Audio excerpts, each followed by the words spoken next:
Donc dans cet exercice, on va s'occuper des entrées. Donc pour l'instant, pour le feu de carrefour, on s'était occupé des sorties, donc avec le output et des temporisations avec wait. Donc on va s'occuper ici des entrées.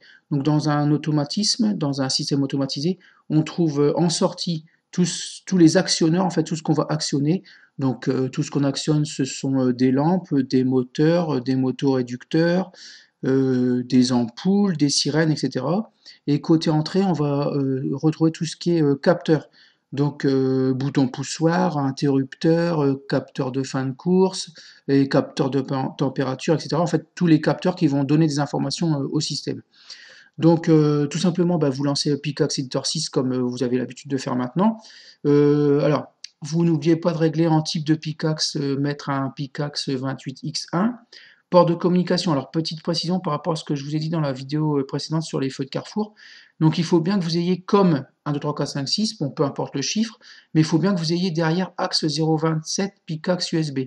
Donc ça, ce sont pour les PC sur lesquels il y a un câble branché de programmation. Donc il faut bien que vous ayez bien cette phrase-là, hein, comme, bon, peu importe le chiffre, axe 027 Pickaxe USB. Voilà, donc si vous avez autre chose que ça, autre chose que cette phrase-là, c'est que vous n'avez pas de câble. Donc peu importe, puisque de toute façon, quand vous avez fini votre programme, vous enregistrez bien dans votre nom, comme d'habitude dans votre session, et vous l'appellerez ici appel piéton. Donc on va s'occuper d'un appel piéton.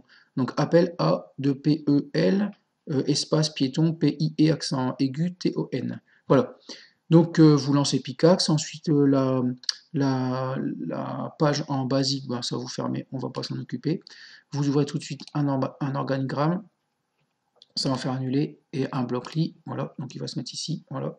Donc comme ça, on est tranquille. À propos du bloc-lit, également, petite précision, vous ne pourrez pas rouvrir votre bloc-lit avec l'explorateur de fichiers.